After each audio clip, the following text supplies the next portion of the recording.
El territorio de Palestina, que durante muchos siglos fue tierra de árabes, palestinos, persas, samaritanos, griegos, cananeos y de algunos judíos, se convirtió en el siglo XIX en su posible hogar, la tierra prometida según la Biblia. A finales del siglo XIX nació el movimiento sionista, que buscaba la creación de un Estado judío en Palestina o en Argentina, país que fue descartado. Desde ese momento, los habitantes de Palestina que estaban bajo el Imperio Otomano comienzan a sentir que su tierra estaba en riesgo.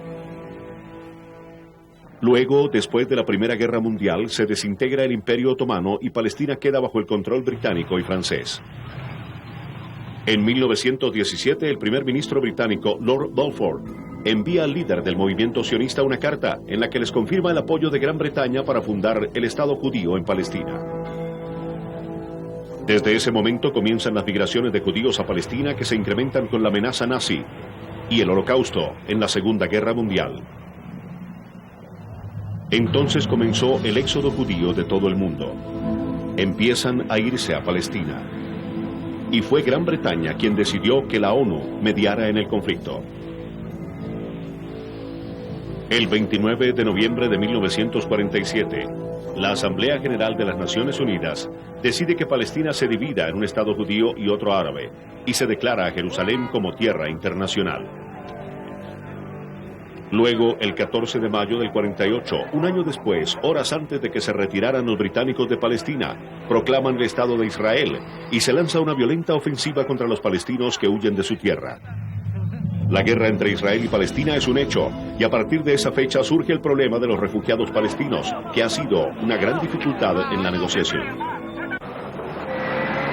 8 años después, en 1956, cuando los dos pueblos apenas estaban recuperando, vuelve a estallar la Segunda Guerra Árabe-Israelí, o del Canal de Suez, cuando los egipcios deciden nacionalizar el canal. Esta guerra la gana Israel, aunque los árabes logran el retiro de franceses y británicos del canal. En 1967 estalla la Guerra de los 6 días porque Egipto, Siria y Jordania ponen en riesgo la salida de los barcos israelíes al Mar Rojo. En menos de una semana, Israel ataca con toda su fuerza y vence a los árabes. Como consecuencia, Israel ocupa la península del Sinaí en Egipto, el resto del territorio palestino, es decir, Gaza y Cisjordania y los altos del Golán. En 1973, con la guerra del Yom Kippur, Egipto y Siria intentan recuperar los territorios perdidos, pero no lo logran. En 1983, Israel invade al Líbano para limitar la capacidad de los grupos palestinos.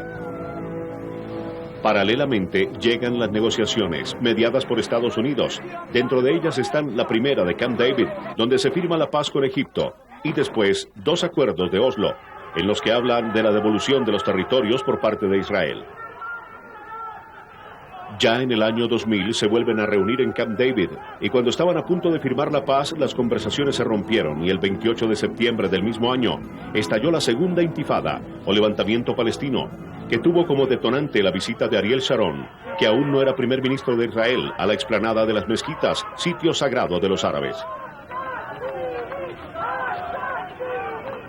Paralelamente, renuncia Ehud Barak como primer ministro de Israel, y sube Sharon.